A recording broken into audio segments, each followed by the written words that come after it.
Este, por ejemplo, ya solamente para mostrarles, es un metaanálisis.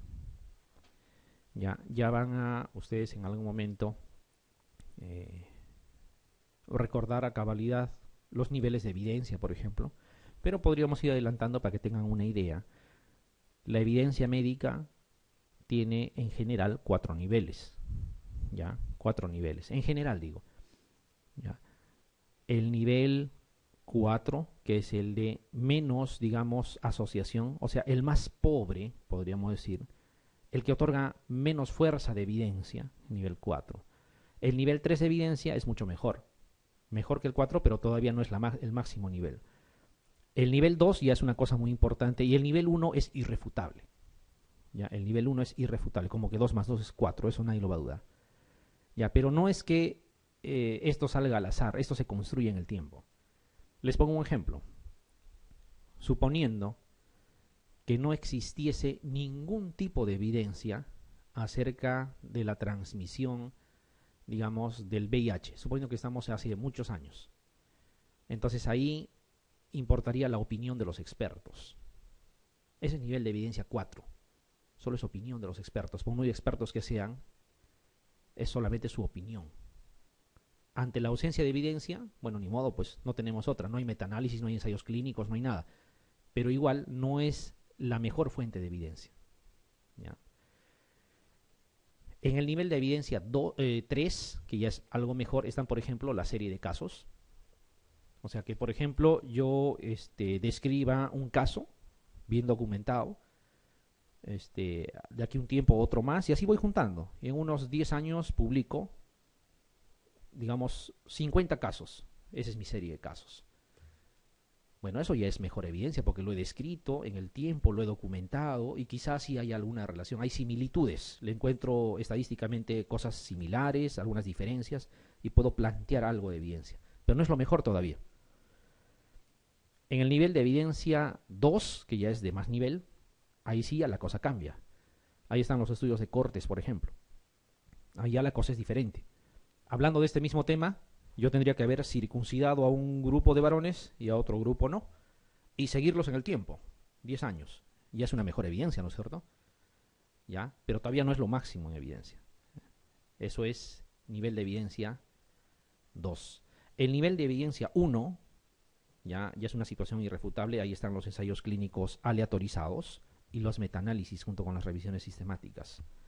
¿Ya? Un ensayo clínico aleatorizado, por ponerles un ejemplo, es, digamos, si yo quiero ver, no sé, pues si el paracetamol cura el VIH, digamos, por decir, se me ocurre. ¿Ya? Entonces, ¿qué hago? Junto personas con VIH en un buen número, a un grupo le doy paracetamol, a otro grupo le doy placebo, ¿ya? Y a otro grupo le doy antirretrovirales. Los 3 grupos, para ser aleatorizados, ellos no tienen que saber cuál de las 3 alternativas están tomando. Y yo no debo saber cuál de las 3 alternativas les estoy dando también. Está enmascarado, está a doble ciego. Y en el tiempo, los resultados que obtenga, ese es un ensayo clínico aleatorizado. O sea, evitan el sesgo que yo pueda. Porque como yo quiero demostrar que el paracetamol sirve, por ejemplo, puedo sesgar el trabajo, ¿no? Entonces, para evitar todo eso, hay técnicas de enmascaramiento, hay técnicas... Ese es un ensayo clínico aleatorizado, ese es nivel de evidencia 1. ¿Ya? Y hay algo mejor todavía que eso, que también está dentro del nivel de evidencia 1, y es justamente lo que estamos mostrando. Que yo junte esos ensayos clínicos aleatorizados, gran número, y le vuelva a sacar estadística a todo. Eso ya es una verdad indubitable. O sea, es lo máximo que tenemos en evidencia, y eso es lo que les estoy mostrando. Un metaanálisis que tiene que ver con la circuncisión y el VIH. ¿Ya? Hasta ahí se entiende lo que estamos comentando, ¿sí?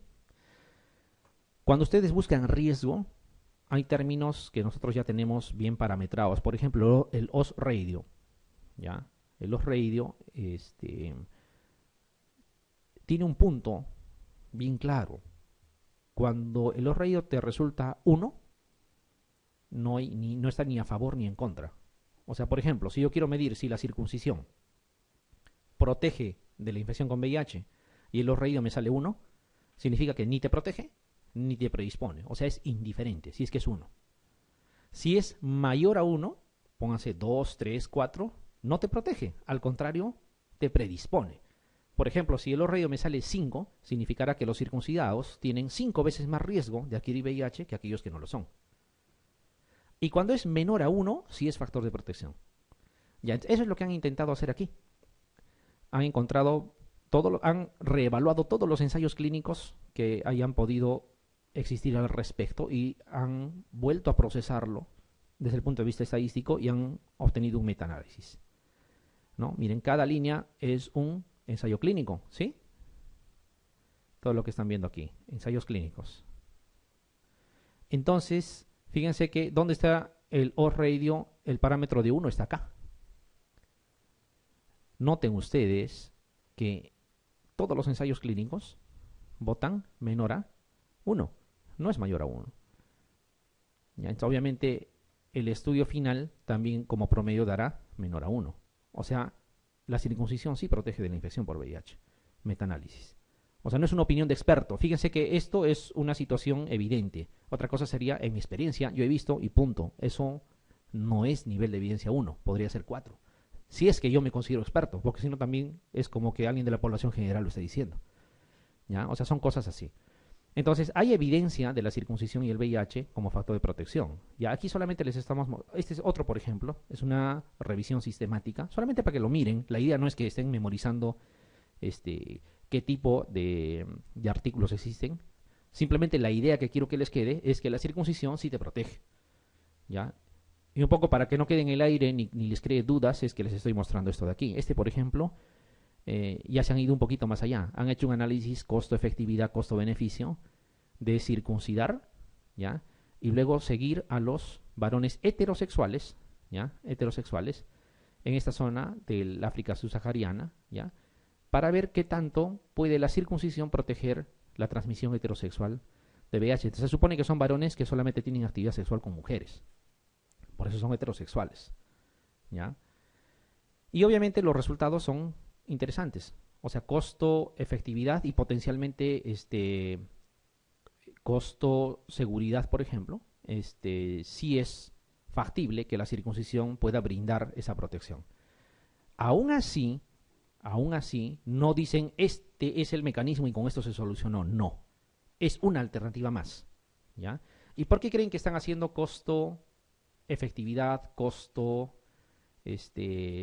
seguridad? O sea, ¿por qué? ¿A qué se refiere? Por la zona donde están. Son gente que a veces tener acceso hasta el agua es difícil. Entonces decirles usar protección, usar preservativo es mucho más difícil todavía. Entonces, en esas zonas han demostrado que la incidencia ha disminuido en ese tipo de población. ¿Ya? En ese tipo de población, gracias a la circuncisión. ¿Ya? Como modo de protección. Hay otras, como esta por ejemplo de aquí, que han hecho seguimiento a niños que han sido circuncidados y en un futuro ya han tenido, digamos, actividad sexual con, estamos hablando de varones, o sea, con mujeres que estén infectadas con VIH y han mantenido la serodiscordancia, a eso se refiere. ¿Qué cosa es serodiscordante? Que un miembro de la pareja tenga el VIH y el otro no. O sea, a pesar de tener actividad sexual activa, se han mantenido seronegativos. Desde el punto de vista estadístico, no digo que todos, o sea, habrá habido quienes se han infectado también.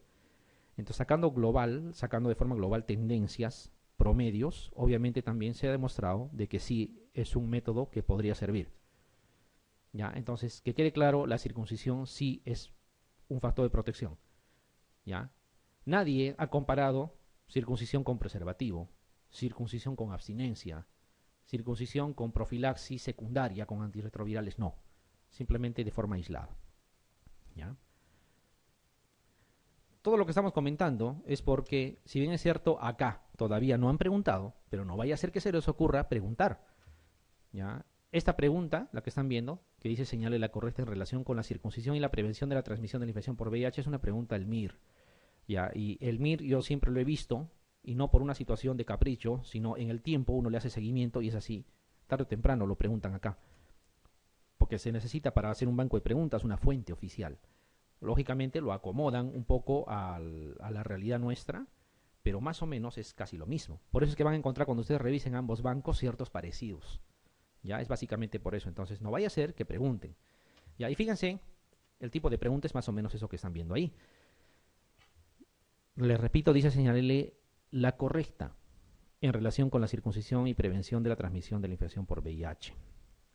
Dice, se ha mostrado eficaz en la prevención de la transmisión de mujer a hombre, reduce la transmisión tras relaciones homosexuales entre hombres, incrementa, dice, la transmisión del hombre a la mujer, el balance coste-beneficio es desfavorable, y el último dice, se ha mostrado eficaz en la prevención de la transmisión del hombre a la mujer. A ver, recordemos a qué se refiere la circuncisión. Le protege primero, para empezar, ¿a quién? ¿A qué grupo? Varones, nada más, ¿sí? Varones. ¿Pero de qué? ¿De varón a varón o de mujer a varón? De mujer a varón, porque siempre deben de ser heterosexuales. No se ha hecho estudios en HCH. ¿Ya? De mujer a varón. Entonces, ¿cuál sería la alternativa correcta que dice aquí? Se ha mostrado eficaz en la prevención de la transmisión de mujer a hombre. ¿Sí? ¿Estamos de acuerdo? Ya. Entonces esa es la situación. Pero tampoco miren, y no está de más que miren las demás alternativas, no significa que incremente el riesgo para la mujer. Ese es uno. No tiene nada que ver. ¿Ya? Por eso esto tampoco es real. Entre varones, o sea, HCH tampoco existe, digamos, evidencia que funcione. Costo-beneficio no es desfavorable, al contrario, por esas circunstancias que les he comentado. Y acá dice eficaz en la prevención de la transmisión de hombre a mujer. O sea, un varón circuncidado no es menos peligroso que un varón no circuncidado para el caso de una mujer. ¿Ya? O sea, la protección es para el varón mismo. ¿Queda claro? ¿Sí? Aclarado el punto. Muy bien. Hablemos de la transmisión. Y qué mejor ejemplo hablar de nuestro medio, de lo que sucede en el Perú. ¿Ya? Estas son cifras desde inicios de la epidemia en 1983, ¿ya? Hasta este año. ¿Ya? No es hasta el día de hoy, les mentiría, pero es hasta finales de junio. Estamos cerca, ¿no es cierto? O sea, del primer semestre, digamos, del año. Entonces, situaciones. Hablando para empezar de forma de transmisión, fíjese, en el Perú, la forma de transmisión mayoritaria, como están viendo, el 97% de los casos es por vía sexual. No es por agujas dejadas en los cines por personas que quieren infectar. O sea, no es bioterrorismo, que podría ser quizá, pero no lo es. No es porque se hayan pinchado con agujas en el momento de contestar un teléfono. No es porque existe el loco de la jeringa que sube a los micros y pincha con su aguja. Esos son psicosociales. ¿Ya? Que hay otras cosas que se pueden transmitir así, sí. La hepatitis, por ejemplo, sí se puede transmitir así. ¿Ya? Pero el VIH no. ¿Ya? El VIH no. Vía sexual. ¿Estamos de acuerdo? Vía sexual. Pero ustedes van a ver que aquí dice 1% parenteral. No significa que hoy en día el riesgo de adquirir VIH por una transfusión de sangre sea 1%.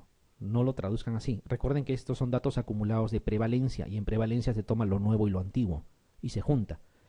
Prevalencia, y dice casos acumulados, es desde inicios de la epidemia. Si ustedes ven cifras a inicios de la epidemia, seguramente esta parenteral era 30-35%. Porque como no se hacía screenings en los laboratorios para el VIH a inicios de la epidemia, y hay personas que siempre han existido, que son hemofílicas, que necesitan transfusiones de hemoderivados de forma frecuente, ha habido muchas personas infectadas a inicios de la epidemia. Hoy en día eso es poco probable. Quieren hacer la prueba, vayan, intenten donar sangre. O sea, no te dicen, tú eres médico, pasa normal. No. Te van a hacer exámenes. ¿Ya? Y muchas veces son tan sensibles los exámenes que incluso hay falsos positivos, no solamente para VIH, para hepatitis, para Chagas, y cualquiera de las cosas que salgan reactivas te rechazan. Así demuestres después de que era un falso positivo. ¿Ya? O sea, las pruebas de tamizaje, de alguna manera, hoy en día garantizan que la transmisión de VIH en realidad es teórica, si se trata de vía parenteral. Pero hay otras enfermedades que así se pueden transmitir, obvio. ¿Ya? ¿Qué más? De transmisión vertical dice 2%. Obviamente, también a inicios de la epidemia había alta tasa de transmisión vertical. ¿Cuánto es la tasa de transmisión vertical sin hacer absolutamente nada? O sea, tenemos una paciente mujer infectada con VIH, está embarazada, la miramos nomás, no le hacemos ni controles prenatales, da su parto domiciliario y da lactancia materna. ¿Cuánto creen que podría ser la tasa? No es 100% para empezar, es 25 a 30%, no es más. ¿Ya? No es más. O sea, la mayor posibilidad es de que los niños nazcan bien. Pero 30% a la vez, si lo vemos con otros ojos, es alto. Es una tasa bastante alta. Eso se reduce Si hablamos de incidencia, no sería 2%, sería menos al 1%. Pero estamos hablando de prevalencia. Y en prevalencia, lastimosamente, gracias a los casos de hace años, más o menos está en esta cifra de 2%. Hoy en día se tiene que hacer 3 cosas para evitar que un niño nazca con VIH. Uno es dar tratamiento antirretroviral a la mamá de la semana 14. Ya lo veremos en transmisión vertical eso, pero les voy adelantando. Otro es terminar el embarazo por cesárea antes del inicio de trabajo de parto, no en el expulsivo, antes del inicio de trabajo de parto, porque con las contracciones ya ha habido transfusión materno-fetal, antes del inicio de trabajo de parto. Y lo tercero es suspender la lactancia materna. Y al decir suspender o suprimir, mucho mejor que suspender, no significa que le vas a decir a la mamá que no le dé. Tienes que encargarte literalmente de secar esas mamas farmacológicamente para evitar esa posibilidad. Ya, con esas 3 cosas, la tasa de transmisión es eventual. Prácticamente no se ve. ¿Ya? Prácticamente no se ve. La cosa va más o menos así. La cosa va más o menos así. ¿Se entiende el porqué de los porcentajes? Entonces, hoy en día ni hablar. Es 100%, casi 100% de los casos es por vía sexual. Hay por ahí una que otra que sea vertical probablemente, pero parenteral nada que ver. Por eso cuando existe casos probables, porque nunca se llega a definir, son noticia. Hasta donde sabemos, creo que son 2 o 3 casos que ha habido así supuestamente comprobados y que incluso le han ganado un juicio al Estado. ¿Ya? Pero no es una cosa que tenga que ser eventual. Imagínense cuántas transfusiones de sangre hay todos los días en todo el Perú y tendríamos pues una tasa altísima de VIH. Pero otras enfermedades sí. ¿Ya? Eso es en cuanto a las vías de transmisión. Es sexual, netamente, por vía sexual. Miren, en los casos acumulados, obvio que Lima, de lejos, acumula la mayor cantidad. Lima y Callao, podríamos decir.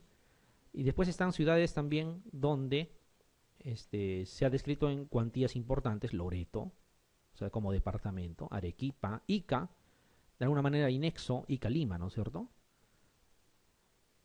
Algunas ciudades del norte, en orden todavía, miren, La Libertad, Piura, Lambayeque, ¿no? Y luego va disminuyendo, ¿ya? Luego va disminuyendo. Yo les adelanto que estos casos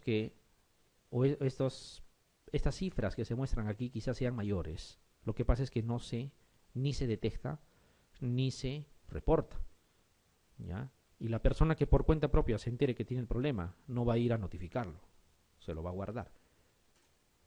Entonces estas cifras probablemente sean mayores. Pero la tendencia no creo que se modifique mucho. Lima y Callao albergan la mayor cuantía. Olvídense de las cifras, porque estas cifras en un mes van a cambiar, ¿ya? Y en el examen no les van a preguntar tampoco. Pero Lima y Callao, ¿ya? Lima y Callao, de lejos.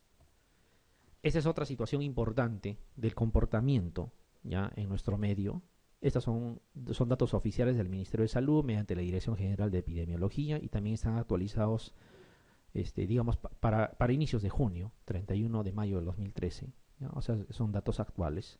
Fíjense cómo esto que está de línea verde vienen a ser los casos de VIH y esto que está como barras de rojo vienen a ser los casos de SIDA.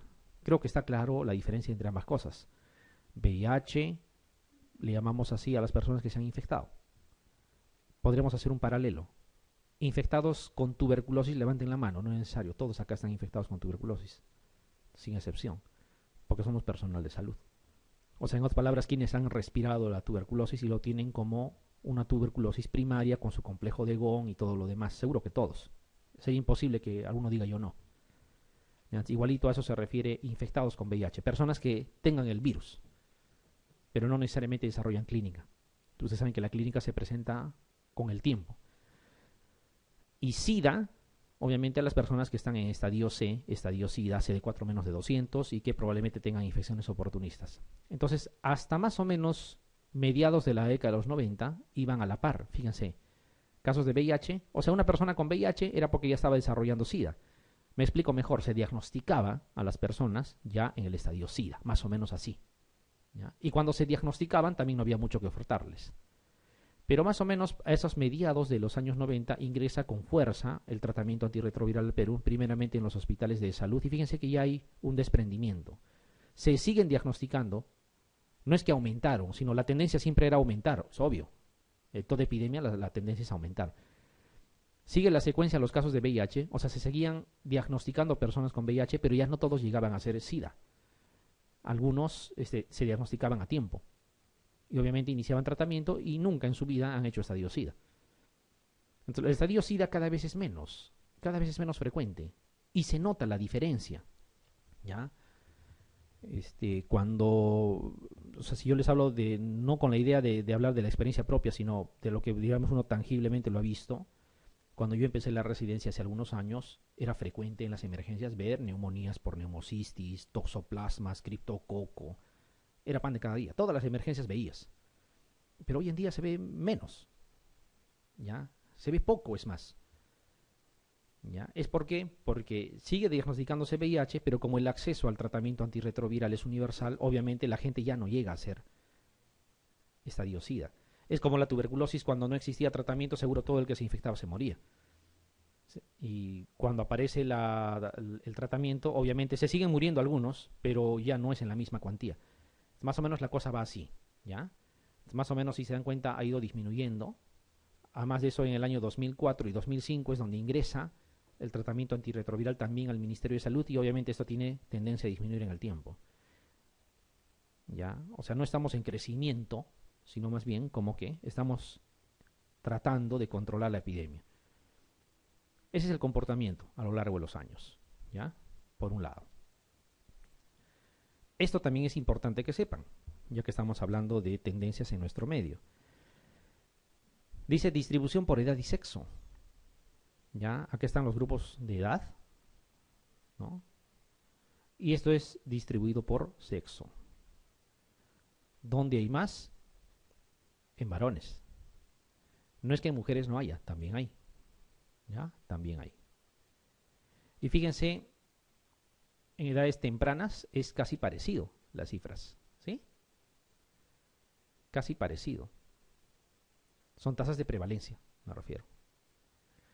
¿Ya? ¿Por qué creen? Porque es una situación del azar, si es varón o mujer el que nace infectado por la mamá. ¿Ya?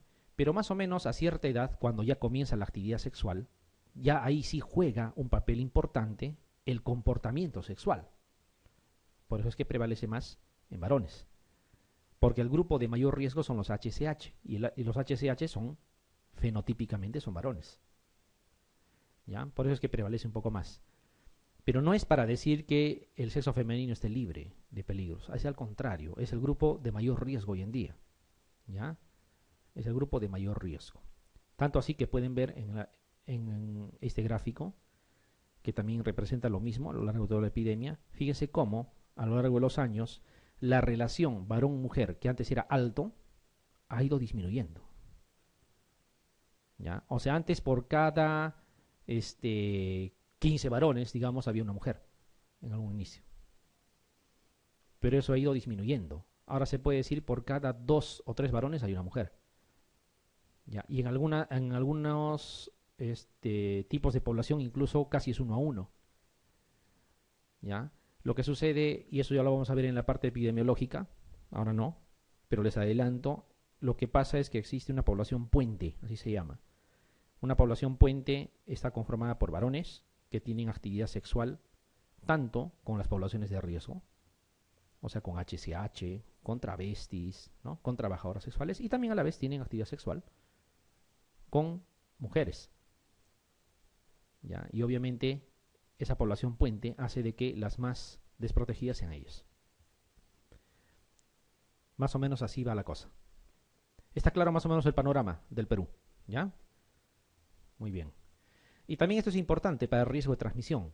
O sea, tiene que ver, está bien, el receptor, el correceptor, el GP120, el GP41, pero también hay otras circunstancias que pueden ayudar. Esto que están viendo aquí, por ejemplo. Cuando la persona infectada tiene menos de 200 CD4, hay más riesgo de que pueda transmitir que una persona que tenga un CD4 alto. Primoinfección, esto es importante. La primoinfección no es otra cosa que una persona infectada con VIH y a los pocos días, se habla más o menos desde los 10 días, podría ser, algunos hablan hasta más o menos un par de meses, es un rango de tiempo, desde que se infecta la persona, puede hacer lo que nosotros le llamamos el síndrome retroviral agudo. ¿Ya? El síndrome retroviral agudo es manifestaciones clínicas inespecíficas en una persona infectada con VIH, que es, digamos, se deja pasar. ¿Cuáles son las manifestaciones? Por ejemplo, que tenga cefalea, que tenga rinorrea, algo de malestar, y que va a pasar por sí solo. Entonces nadie va a pensar que es VIH si ve eso, ¿no es cierto?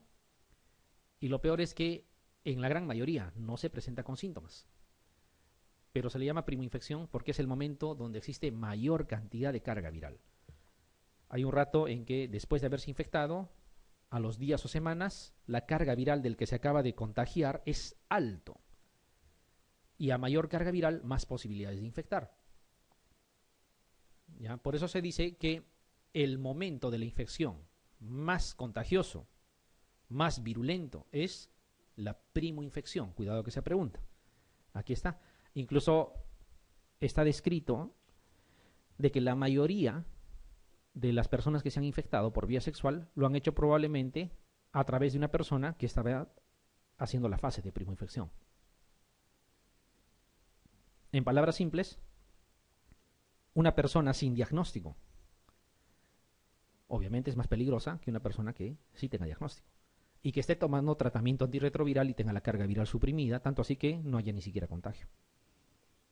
¿Ya? Un poco para que les saque de dudas de algunos conceptos. ITS. Las ITS aumentan el riesgo también. ¿Ya? Y dependerá del tipo de ITS. Lo que más riesgo da son las úlceras genitales. ¿Ya? Las úlceras genitales. Y principal causa de úlcera genital en nuestro medio o en cualquier lugar es herpes genital, ¿no es cierto? No es sífilis primaria. La sífilis primaria también está ahí. Pero cualquier úlcera genital aumenta el riesgo de transmisión. La menstruación, creo que no hay nada que discutirlo, es obvio, está tejido hemático ahí, hay sangre, o sea, obviamente hay riesgo de transmisión, tanto para la mujer como para el varón, dependiendo. ¿Ya? La ectopia cervical, por haber inflamación en la zona, también. El uso de anticonceptivos. Hay anticonceptivos que aumentan, la mayoría incluso, el moco cervical, el espesor, la densidad, vamos a decir, del moco cervical. Eso puede permitir, en actividad sexual sin protección, de que partículas virales queden atrapadas en esa zona y haya más tiempo de contacto. ¿Ya? Es una situación, no es tanto como en el caso de la primoinfección ni de las ITS, porque eso que es 2,2 más o menos, pero sí aumenta el riesgo. Significa que personas que tienen o que están tomando anticonceptivos, en el caso de sexo femenino, claro, se pueden proteger del embarazo no deseado, pero tienen que usar protección también mecánica para evitar riesgo de infección. Y la vitaminosis A es la única vitaminosis que ha demostrado que tiene relación, importante incluso, con el riesgo de transmisión del VIH. ¿Y por qué? Porque la vitamina A, como saben, está relacionada a la formación de epitelios, a la conservación de epitelios. Entonces, en una vitaminosis es probable que haya epitelios desfacelados a nivel de mucosas, y eso permita o funcione a nivel de una úlcera más o menos. Bien, ahora, la pregunta es, ¿por qué una úlcera genital, una ITS, o un proceso inflamatorio puede incrementar el riesgo de transmisión? La respuesta es sencilla. Los epitelios, ¿qué función cumplen? Uno es protección, y en una úlcera genital no hay epitelio, está denudado, está lacerado el epitelio. Eso es uno. Segundo, donde hay una úlcera genital hay inflamación. Y las células inflamatorias que en esa inflamación o en esa úlcera van a estar presentes, obviamente dentro de todas las células también están los linfocitos. Y dentro de los linfocitos TCD4, que como saben es el blanco del VIH por tener receptores y correceptores. ¿Ya? Por ese doble motivo, una úlcera genital implica riesgo. Inflamación implica riesgo a nivel de mucosas, obviamente. Muy bien. Pero no se olviden, la primoinfección es la etapa de mayor riesgo para transmitir. ¿Por qué? Relacionado a la carga viral. La carga viral no es otra cosa que la cantidad de virus que tiene en sangre la persona infectada. Esto de aquí lo he tomado literalmente, para que también salgamos de dudas. Bueno, acá dice recientemente, porque lo he tomado literalmente, pero no significa que sea tan reciente. Fíjense que esto está publicado en el New England Journal of Medicine, pero es del año 2000.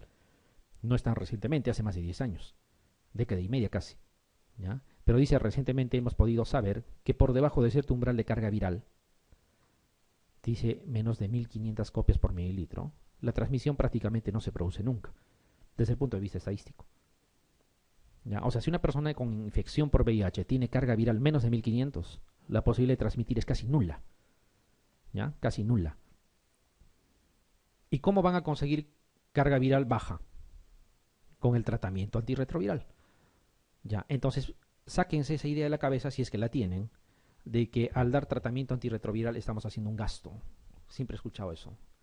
Claro, yo estoy de acuerdo que también se le dé tratamiento a los diabéticos, a los hipertensos y que se asuma la salud de todos. Pero el dar tratamiento a los pacientes con VIH es una acción de salud pública también, porque es posible que con eso evites más contagios. ¿Ya? O sea, no es una situación de hacerle solo el favor a ellos, sino también, y por eso es que se les exige que tomen el tratamiento, se les supervisa. ¿Ya? Y eso se puede ver en su entorno. Parejas serodiscordantes, pasan 10 años, sigue siendo serodiscordantes. O sea, la pareja no se infecta. ¿Por qué? Porque está tomando tratamiento antirretroviral. ¿Ya? Ahora, la persona que toma tratamiento antirretroviral, ¿en cuánto tiene su carga viral? ¿Menos de 1500? Es mucho más bajo todavía. Es menos de 50, menos de 20, y en algunos casos indetectable. La máquina ni lo detecta. ¿Ya? Entonces, si con menos de 1500 es improbable la transmisión, con carga viral indetectable, que es como la mayoría de los pacientes que tienen tratamiento antirretroviral están, obviamente el riesgo de transmitir es aún menos. ¿Ya? Por eso dice aquí, esta situación refuerza la importancia del tratamiento de la infección por VIH en el control de la transmisión. Aquí está la fuente, para que los que lo quieran ver, ahí está. Ustedes saben que el New England es página libre, ¿no? Revísenlo, por ahí van a encontrar. Entonces, miren, tanto global como cuando lo han separado en sexo masculino y femenino, han visto que a mayor carga viral, el riesgo de transmisión iba aumentando. ¿Ya? Y cuanto menos es la carga viral, va disminuyendo. Tanto así que se hace imperceptible, como están viendo aquí, incluso con cifras menores. Antes decíamos nosotros carga viral indetectable cuando era menos de 400. Pero ahora se exige un poco más, con menos de 50. Si una persona en tratamiento y se le hace control de CD4 y carga viral cada 6 meses, y cuando no es necesario cada 3, digamos, empieza a subir su carga viral, de 50 pasa, o de indetectable aparece en 300, que todavía es una cifra baja, eso ya nos llama la atención. Le repetimos la carga viral y si sube un poco más, le hacemos estudio de genotipo, o está haciendo resistencia al virus, o no está tomando su tratamiento como debe de ser. Se le exige que tome bien, y si es necesario, de acuerdo al estudio de genotipo, se le cambia. Es como un antibiograma, igualito. Hay resistencia, hay sensibilidad. ¿Ya? Porque la idea es mantener a todos los que están tomando tratamiento con carga viral indetectable, como una medida de salud pública también, ¿ya? Como una medida de salud pública. ¿Hay criterios para iniciar tratamiento antirretroviral? Sí. Por ejemplo, te dicen que el CD4 debe de ser menos de 350 para empezar. Antes se decía tiene que ser menos de 200. Cuando yo empecé la residencia así era. Tenías que esperar que tenga menos de 200 para empezar. Pero ahora eso ha cambiado, menos de 350. Y se está planteando que sea con menos de 500. ¿Ya? Para evitar que todas las personas, o sea, ya para un poco mandar al olvido el estadio SIDA. No sería mala idea. ¿Ya? No sería mala idea.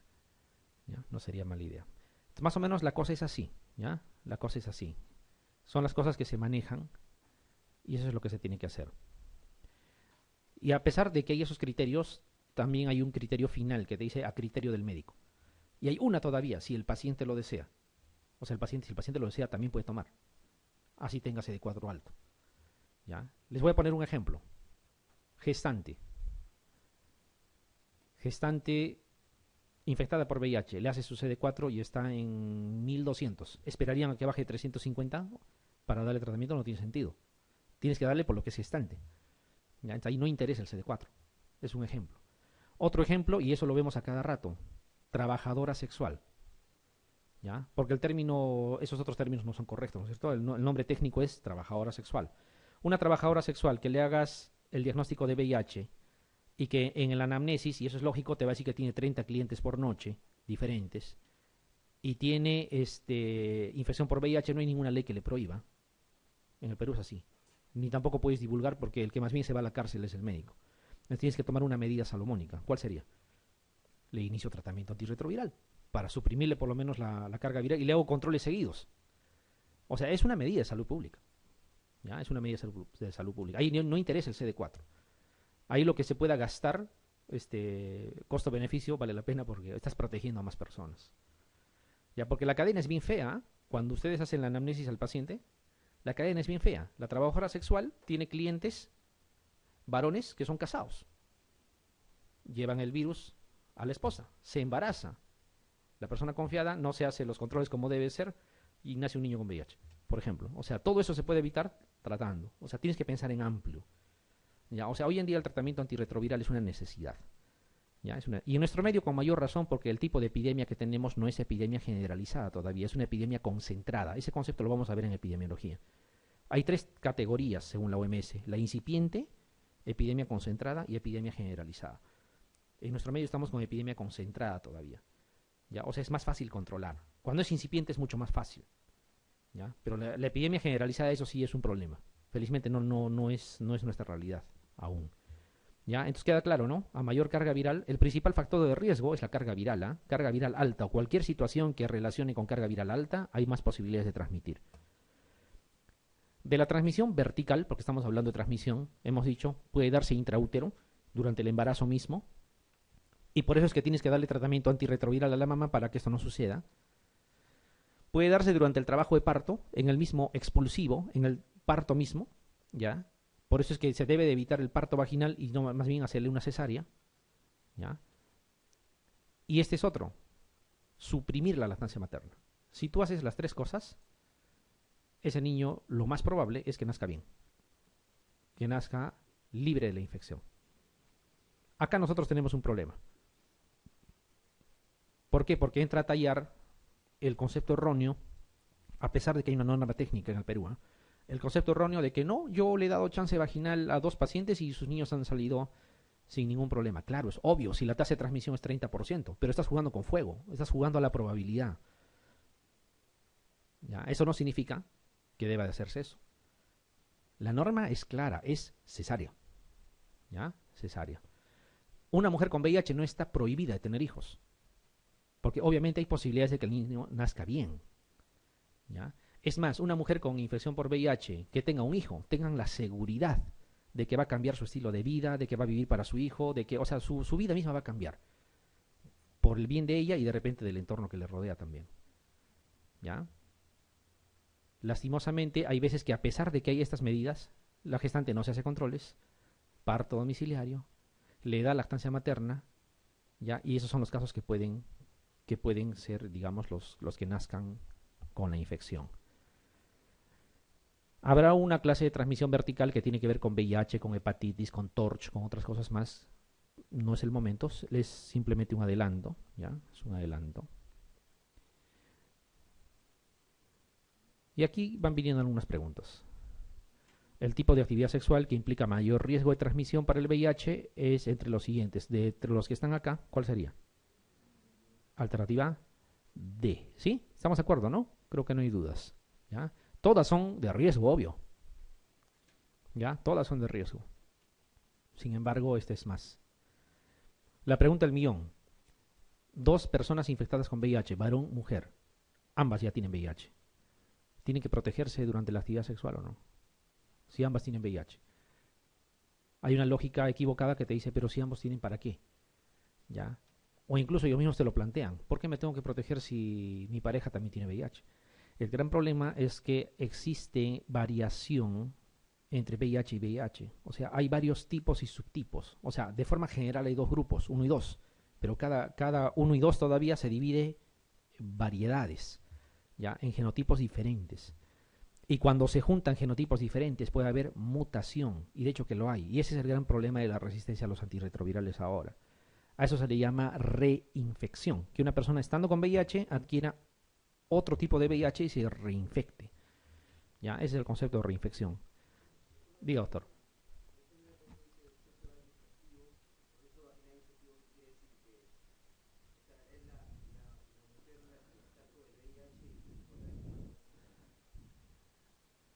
No le entiendo bien la pregunta. La alternativa A. Ah, ya. Te refieres, me imagino, al término. Ya, está bien, está bien. No, está bien la pregunta, por eso les digo, cualquier duda tienen que aclararla. Miren, si dice sexo vaginal nada más, es indistinto. Puede ser la mujer o puede ser el varón que está practicando también sexo vaginal. Pero cuando dice sexo vaginal insertivo, ¿quién hace el sexo vaginal insertivo? El varón. Será con una mujer, se refiere a un varón. Cuando dice sexo vaginal insertivo. Si dice así, sexo oral insertivo, también se refiere al varón. Sexo oral receptivo tendrá que ser o un HSH o una mujer, ¿ya? Sexo anal en general se refiere a las dos actividades, ¿ya? Y sexo vaginal receptivo, obviamente es una mujer, ¿ya? Está bien. O sea, ese término, ténganlo presente. Está bien, doctor, la pregunta. Ya, pero de todas maneras, la alternativa D viene a ser el tipo de actividad sexual más riesgoso. Más riesgoso. Obviamente, a veces cuando esto hablas con la población general hay que tener cierto cuidado, hay que saberlo transmitir. No va a faltar quien te digan, claro, como están haciendo las cosas en contra de la ley de Dios, el sexo anal ha sido penado. No es por eso, es por otra situación. ¿Ya? Es por otra. Pero sí, muchas veces se escucha eso. ¿Ya? Muchas veces se escucha eso. Entonces hay que, entre nosotros es fácil hablar, pero a veces a la población es un poco complicado, ¿no? Bueno.